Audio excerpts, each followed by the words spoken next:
should the Dolphins be that Tua has already gotten hurt?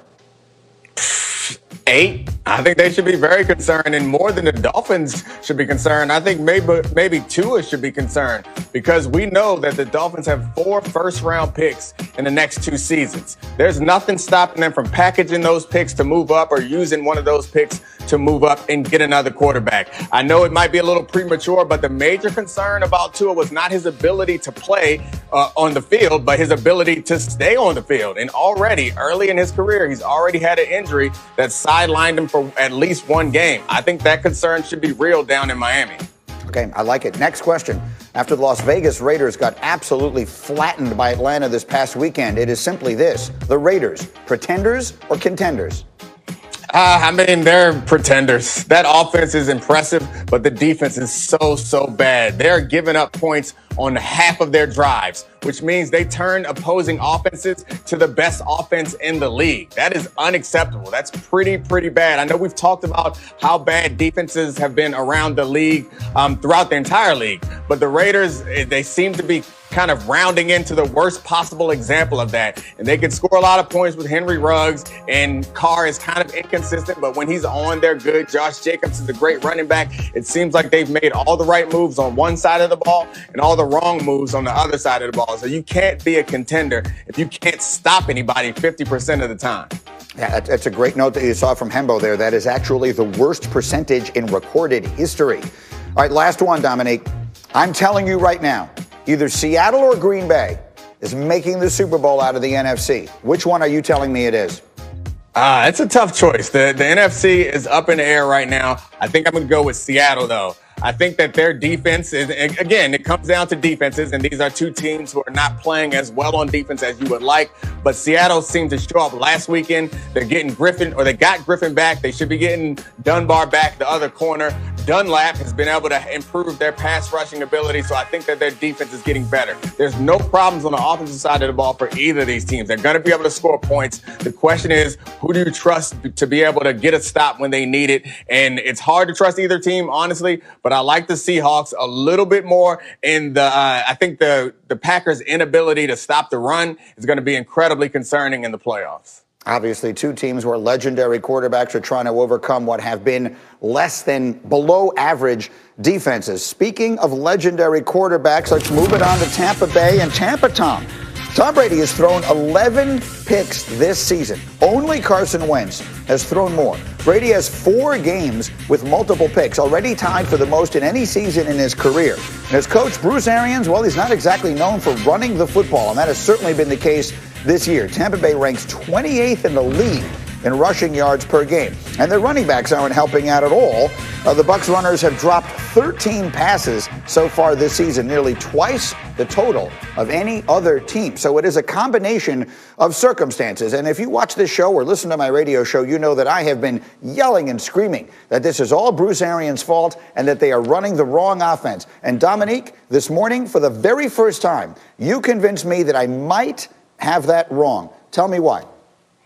Yeah, I mean, what about what's happened in Tampa Bay suggests to you that Bruce Arians is making these decisions? Was it when they went and signed Gronkowski, or was it when they went and signed AB? Like, it seems like Tom Brady had a point to prove. He came into this season hearing everyone say that Belichick is the reason why he's been successful, that his arm strength is waning, he's getting old. He wants to throw these deep passes just as much as Bruce Arians. And if Tom Brady wanted to do something different, you know what they would be doing? Something different. Tom Brady is running this offense. It seems like Tom Brady is running this team. So I'm not sure that we can forgive Tom Brady and blame BA for anything more than we already have. The only control that Bruce Arians seems to have is to be able to take shots at Tom Brady in the media. And he is definitely wielding that power quite willy-nilly. And he's enjoying that because that's the only thing he can do. All he can do is say, Tom Brady messed up that read. Check it out. Watch him miss this pass. That's on Tom. That just further lets me know that he's annoyed with Tom Brady making all the decisions. It's actually a very good point, RC. It is the first thing that has really given me pause. Everything else suggests Tom Brady is making a lot of decisions in Tampa. So why wouldn't he be involved in these decisions? What do you think, Ryan Clark?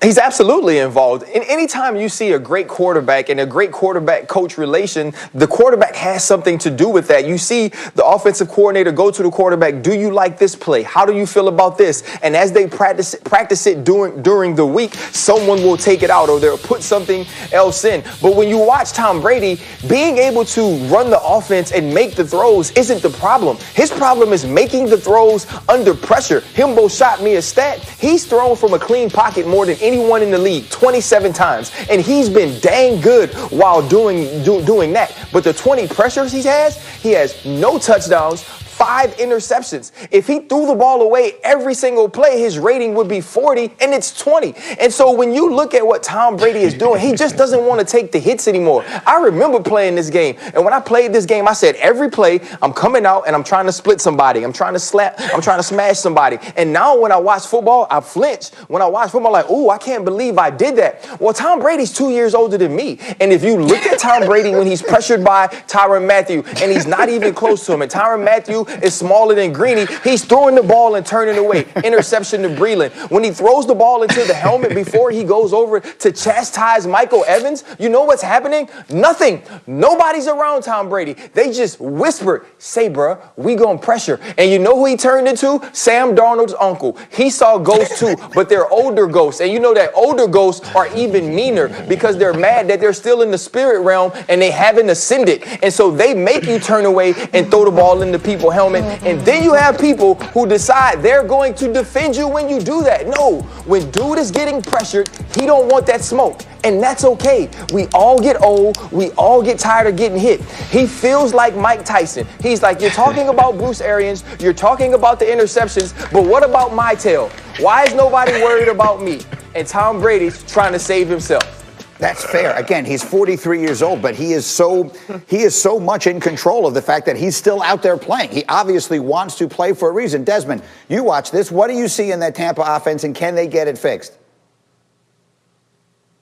Well, I'm glad you asked the question, Greeny, because, RC was going so long. I thought he was going to try to take us into the break. I was like, am I going to get a chance? Man. My bad, Dad. Wow. Okay, so listen. What I see. He did get 4 analogies. I don't know if there's any more meat on the bone after that. You know what I mean, Greeny? I tell you what, RC hit on a very interesting stat. Talking about when he's pressured, when Tom Brady's pressured, and how he's throwing the interceptions. And that's what I see. Like, when he's pressured, he's now on the same page as his outlet valves, his safety nets. These guys like Mike Evans. We saw when he played Sunday night against Kansas City, when he pressured, looked for Mike Evans. Mike wasn't ready. When Tom was ready, Tom threw the ball, hit off somebody's helmet. Deflection, interception. We've seen that consistently throughout the season. When he was in New England, everyone was on the same page when he got pressured, when he got blitzed. You have one of those little crafty receivers in the slot. They'll turn around immediately, get the ball, and keep the chains moving. He doesn't have that he doesn't have that right now, and that's what's really hurting Tom Brady. So until he can get on the same page with receivers down in Tampa, especially when he's pressured, especially when he's blitzed, they're going to have big problems. There's no doubt in my mind that he's a part of the game plan. But that's all out the window when you have to go out there and the bullets are live, when they're coming from left and right, and your receiver has to see it, and he has to turn around immediately. He's part of the game plan, but the blitzing, they got to get that down, and he has to get on the same page with his receivers, his hot receivers. All right, everybody on the clock. At the end of the day, maybe what we figured out here is they need this bye week, which they have right now, and maybe they figure a few things out. Meanwhile, speaking of troubles at quarterback, this was an entirely different level, obviously, in Denver, where the Broncos played with Kendall Hinton, a wide receiver from the practice squad, at quarterback this past week in a 31-3 loss to the Saints. He finished 1 of 9, throwing for 13 yards and 2 picks. The Broncos had no offense. They had no chance. You know what happened. All their quarterbacks couldn't play because of COVID protocols. So when we take a look at the numbers they put up there, it was historically bad, basically as bad as any team in history. But listen to how Jerry Jones, in his regular weekly radio interview, viewed that relative to his team's quarterback struggles. Listen. You take risks when you put all the quarterbacks in the same room. If you're worried about those things, you can spread them out a little bit. You can save one. I don't know that that Denver had any more of a challenge than we've had with DiNucci. I'm going to have to say, I'm sorry, what? Ben DiNucci was a quarterback that Jerry Jones drafted. So what he's saying, Ryan Clark, is we were in as bad a shape as this team that found out the day before their game that they had to play a practice squad wide receiver at quarterback when we had a week to get ready with a quarterback that I drafted in the 7th round. Ryan Clark, what? Jerry Jones wants to be oppressed so badly. And you're not, Jerry. Jerry, you're just making bad decisions. You made bad decisions on people you drafted. You made bad decisions on people that you brought over as free agents. You put together a roster that just doesn't work. And for him to compare himself or their team to the Denver Broncos is absolutely delusional. If there ever was a time where they wanted to say, you know what, he may not have the capacity to run this team, this is your chance, Stephen Jones. Take it to the court. Graziano, 15 seconds. Your thoughts? I just pictured poor Ben DiNucci in his car running errands, listening to the radio, and gets blindsided by this. Like, I got drafted by the Cowboys. I feel good about that. Now it turns out I'm no better than a practice squad wide receiver. I just felt bad for Ben. I don't go back into work from Ben. I'm done. I pack my stuff up and leave. Right there, I'm done. That's pretty much how it went. All right, we will take a break up against the end of the hour, but a huge hour coming your way on this Wednesday. Still to come, the Steelers remain undefeated. Will they have the chance to get to a